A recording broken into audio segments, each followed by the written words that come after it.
Student कैसे हो आप लोग? आशा करता हूँ अच्छे होंगे। आज हमारा नया टॉपिक है बिल ऑफ एक्सचेंज, जिसको हमने थ्योरी ऑलमोस्ट कंप्लीट कर ली है। तो हमने इसमें देखा था, इसमें हमारी बिल ऑफ एक्सचेंज में 3 पार्टी होती हैं।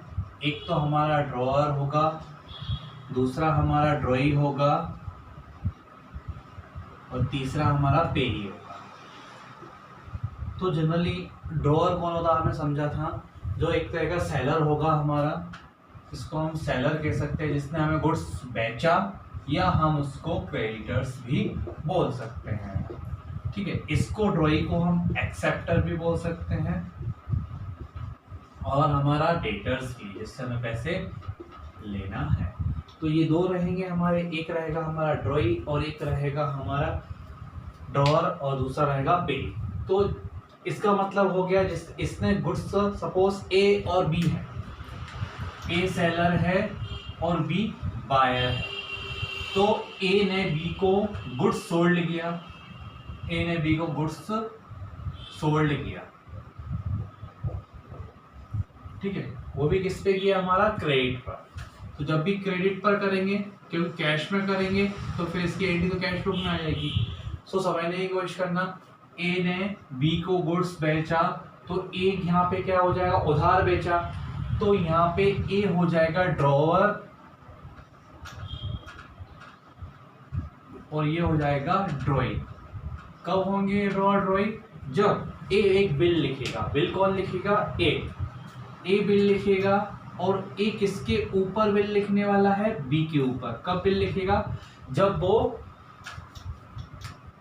वो क्या करेगा? ए बी को गुड्स बेच देगा क्रेडिट पर, तो फिर ए बी के ऊपर बिल लिखेगा, और बिल लिखेगा तो बी इसको एक्सेप्ट करेगा, तो ये हो जाएगा मेकर।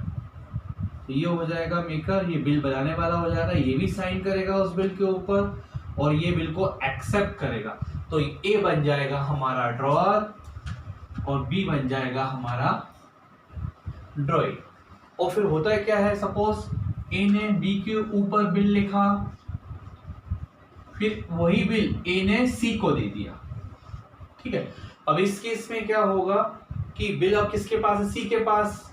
तो बी अब किसको पेमेंट करेगा? ए को ना करके किसको पेमेंट करेगा? सी को। सी को पेमेंट करेगा, तो सी कौन बन जाएगा? पे।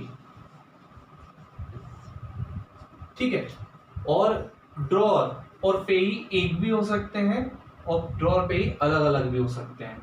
अगर वो इंडोर्स नहीं करता या दोनों पार्टी होती, तो यही ड्रॉअर होता और यही ड्रॉई होती। ठीक है, आगे समझते हैं। हम कैलकुलेट करना सीखेंगे ड्यू डेट। ड्यू डेट यानी मैच्योरिटी डेट, जिस दिन बिल हमारा ड्यू हो रहा है पेमेंट करने के लिए, उसको क्या बोलेंगे हम? Due date. जिस दिन हमारा पेमेंट हमको करना है, तो इस तरीके से हम इसको ड्यू डेट बोल सकते हैं। तो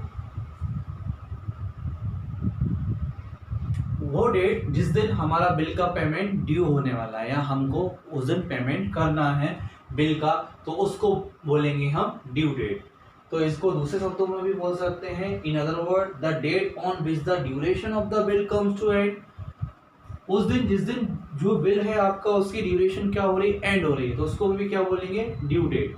तो ड्यू डेट को, जिस दिन हमारा बिल का पेमेंट होना है, उसको क्या बोलेंगे हम? Due date. ड्यू डेट को हम डेट ऑफ मैच्योरिटी भी बोल सकते हैं। तो कभी ड्यू डेट आ जाए, या फिर कभी डेट ऑफ मैच्योरिटी आ जाए। ठीक है, तो ये होता है जिस दिन हमारा बिल ड्यू हो रहा। और फिर होता है हमारा ग्रेस पीरियड। ग्रेस पीरियड, जिस दिन ड्यू डेट होगा ना, उस ड्यू डेट में, ड्यू डेट जो भी आपकी बिल की आएगी, उसमें हम 3 डेज जो रहेंगे वो प्लस कर देंगे। 3 डेज उसमें क्या कर देंगे हम? प्लस। तो वो क्या हो जाएगा? हमारा ग्रेस पीरियड, जो हमको सब में देना है। जो भी बिल रहेंगे उसमें हम 3 दिन का उनको एक्स्ट्रा दिन देंगे, जिससे कि वो 3 दिन बाद ही पेमेंट कर सके। सपोज किसी ड्यू डेट हो रही है 29 फेब ड्यू डेट होगी, 2016 ड्यू डेट है ना? ड्यू डेट है, लेकिन हम इसका पेमेंट कब कर सकते हैं? 1 मार्च है। 3 दिन हो गए ना, 1 मार्च, 2 मार्च और 3 मार्च। तो ड्यू डेट क्या कहलाएगी आपकी 3, जिसमें हम 3 दिन ग्रेस पीरियड के ऐड करते हैं। अब हम कैलकुलेट करते हैं कि ड्यू डेट हम लोग कैसे फाइंड करनी है। नाउ करते हैं कुछ क्वेश्चंस करते हैं हम, जैसे कि डेट ऑफ बिल, मैं लिख लेता हूँ कुछ क्वेश्चंस, डेट ऑफ बिल, और यहाँ पे मैं उनका पीरियड लिख देता हूँ। तो कुछ क्वेश्चंस हम देख लेते हैं उसके हिसाब से कि किस डेट का। तो ड्यू डेट मतलब क्या होता है, on which the bills become due, तो उसको बोलेंगे हम ड्यू डेट। तो फर्स्ट है हमारा 1 जनवरी को एक बिल है हमारा 1 जनवरी 2017 का एक बिल है, और ये हमने 2 मंथ्स के लिए दिया। कितने मंथ्स के लिए हमारा ये 2 मंथ के लिए, ठीक है। कितने मंथ के लिए है, 2 मंथ के लिए। आप इससे कैलकुलेट कैसे करेंगे, अब देखो 2 मंथ यानी एक तो मंथ हो जाएगा हमारा फरवरी और दूसरा मंथ हो जाएगा हमारा मार्च, ठीक है। फर्स्ट मंथ और दूसरा मंथ हमारा मार्च, ठीक है। जनवरी, फरवरी, इस तरीके से हमारा दूसरा मंथ हो जाएगा मार्च। तो 1 मार्च को हमारा दूसरा मंथ कंप्लीट हो रहा है, ठीक है। अब 1 मार्च के बाद 1 मार्च में हम 3 दिन और जोड़ देंगे, यानी 2, 3, 4। तो जो भी बिल है उसकी ड्यू डेट क्या आएगी, 4 मार्च, ठीक है।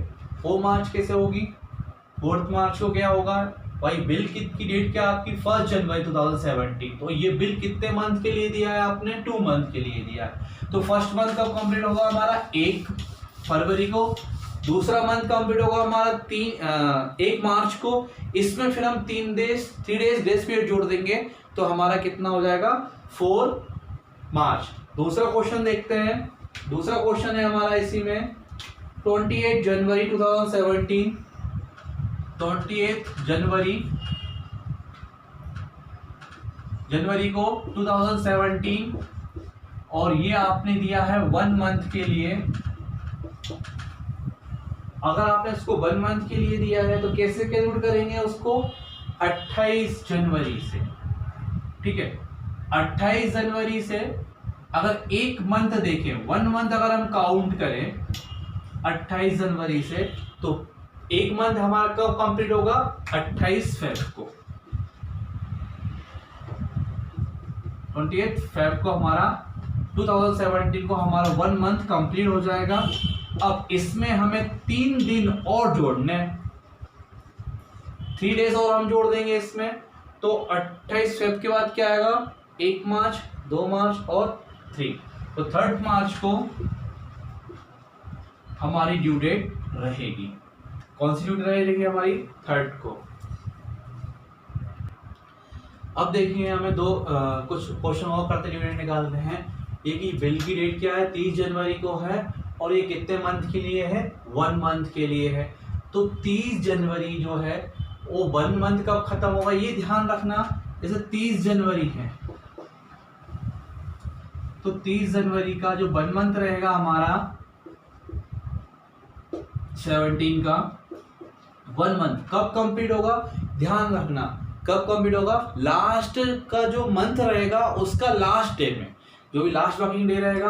भाई जैसे कि 30 आपका है 30 जनवरी, तो आपका जो 28 फेब रहेगा वो आपका लास्ट रहेगा। 28 जो फेब रहेगा वो आपका क्या रहेगा, लास्ट रहेगा। तो यहाँ 17 आपका ये लास्ट रहेगा, क्योंकि आपका जो लास्ट का है ये जनवरी है।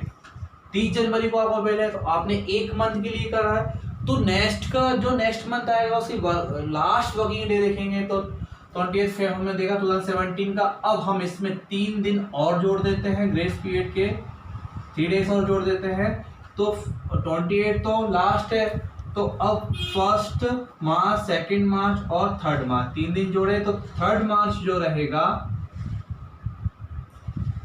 3 मार्च इस डेट का ड्यू डेट रहेगी कितनी, 3 मार्च। जो भी ड्यू डेट निकालेंगे हम वो कितनी रहेगी, 3 मार्च। क्योंकि यहाँ पे मंथ एंड हो रहा है ना, कभी भी अगर ऐसा क्वेश्चन आ जाए कि यहाँ पे मंथ के एंड में उसकी बिल की डेट है, तो जो नेक्स्ट मंथ होगा उसका लास्ट वर्किंग हम कंसीडर करेंगे। जैसे कि अब हमारा यहाँ 30 अप्रैल, ठीक है भाई, 30 अप्रैल है तो ये भी लास्ट है। तो देखो 30 अप्रैल, ठीक है, तो इसका मई का लास्ट दिन क्या होगा, 31 मई या 30 मई, और जून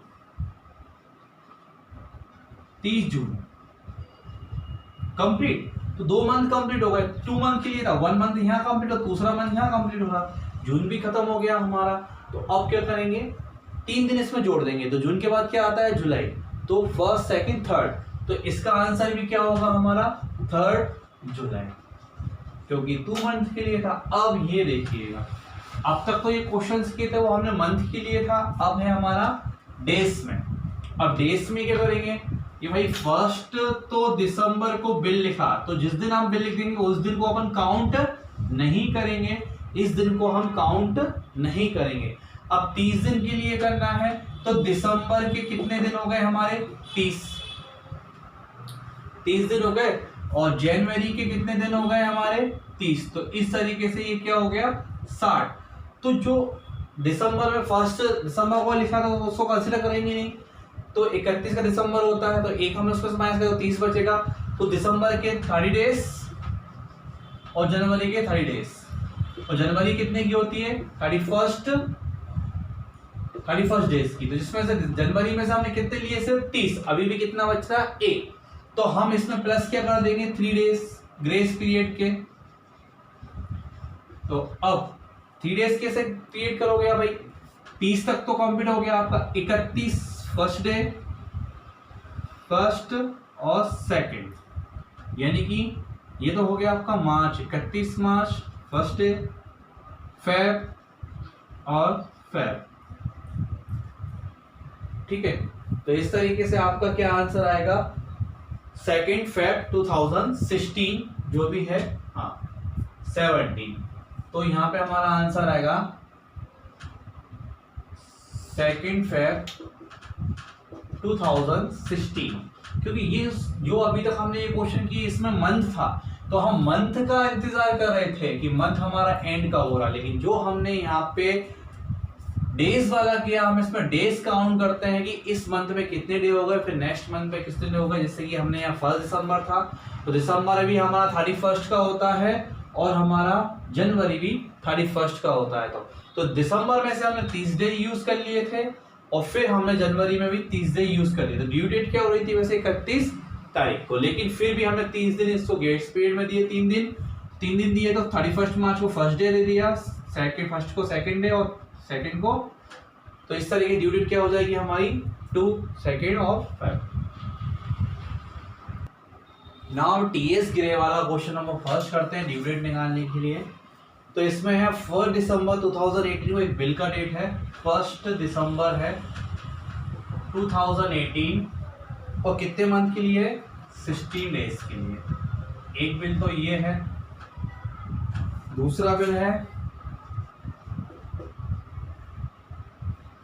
30 अप्रैल 2019, और ये है आपका 2 मंथ के लिए, और फिर आपका 28 जनवरी 2019, ये आपका 1 मंथ के लिए, ओके। फिर 23 नवंबर 2018, ये भी 2 मंथ के लिए है,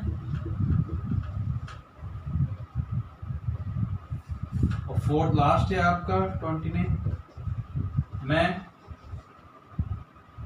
2018, 4 मंथ्स के लिए, ठीक है। अब हम फर्स्ट करते हैं, पहला है हमारा 1 दिसंबर 2000, अब यहाँ डेज वाला है, फर्स्ट में डेज वाला, तो मैंने अभी बताया था आपको डेज में हम किस तरीके से कैलकुलेट करेंगे। फर्स्ट डे को तो हम इसको कंसीडर नहीं करेंगे, तो ये 30 दिन के लिए। तो देखो आपका जो स्टार्ट हुआ था वो 1 दिसंबर से हुआ था, और आपको पता है दिसंबर कितने दिन का होता है हमारा, 31 का, तो इसमें से फर्स्ट तो हम काउंट नहीं करेंगे, तो हम यहाँ पे 30 दिन तो हम दिसंबर की यूज कर लिए हमने, और फिर जनवरी भी हमारे कितने मंथ की होती है 31 की, और 30 दिन हमने जनवरी की यूज कर ली। इस तरीके से हमारे कितने दिन हो गए यूज,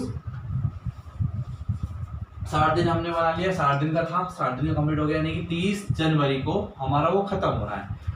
इसके बाद क्या करते हैं, 30 जनवरी के बाद हम इसमें प्लस करते हैं 3 डेज ग्रेस पीरियड के। तो 30 जनवरी के बाद हम 30 दिन और जोड़ते हैं, तो मानकर 31 जनवरी, 1 फरवरी और 1 to 3, 3 दिन हो गए हमारे, क्योंकि बिल हमारा कब खत्म हो रहा था 30 जनवरी को, और हमारा रूल है कि हम इनको 3 दिन ग्रेस पीरियड में देते हैं, तो 31, 1 और 2, तो इसमें जो हमारा आंसर आएगा वो कितना आएगा 2 Feb 2018 हमारा इसमें आंसर आएगा, सॉरी 18 नहीं 19 आएगा, तो ये हमारा आंसर आएगा। फिर 30 अप्रैल 2019 को 2 मंथ के लिए फिर आपने यहाँ पे बिल लिखा। अब जैसे मैंने आपको बताया था यहाँ पे कितना है 30 अप्रैल 2 मंथ के लिए है, ईयर मंथ के एंड में खत्म हो रहा है, तो दूसरा भी कब खत्म होगा हमारा, पहले 2 मंथ के लिए है, तो 30 अप्रैल, तो एक हो जाएगा आपका 31 मई को खत्म, 1 महीना क्योंकि लास्ट में था, मंथ के एंड में है तो भी हम इसको मंथ के एंड में ही एंड करेंगे, फर्स्ट मंथ यहाँ खत्म होगा। फिर 30 जून, फिर 30 जून को आपका 2nd मंथ खत्म हो गया। फिर हम इसमें पता है आपको 3 डेज ग्रेस पीरियड के जोड़ देंगे, तो जून तो हमारा खत्म हो गया, जून के बाद क्या आता है जुलाई, तो 1st, 2nd, 3rd, तो इसमें हमारा क्या आंसर होगा 3 जुलाई 2019। इसके बाद है हमारा क्वेश्चन एक और बिल है 28 जनवरी को हमने इसको दिया 19 को, और 1 मंथ के लिए हमें इसको निकाल 1 मंथ के लिए हमको इसको ठीक है। अब क्या करना है आपको,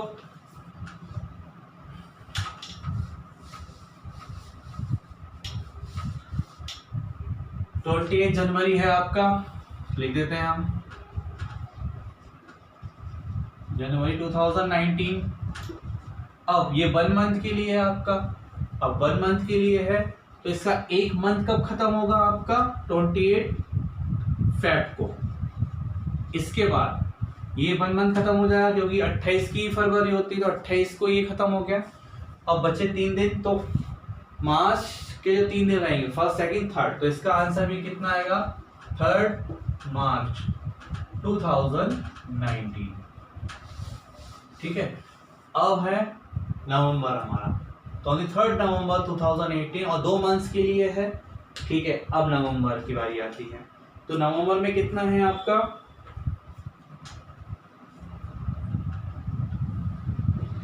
3 नवंबर 2018।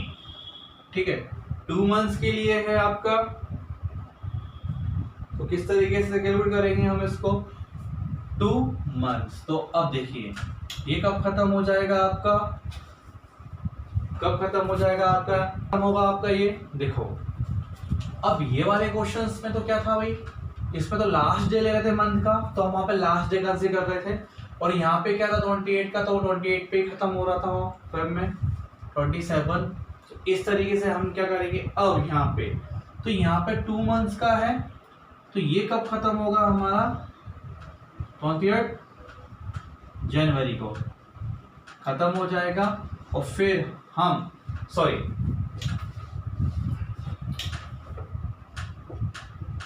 8 जनवरी को ही खत्म होगा।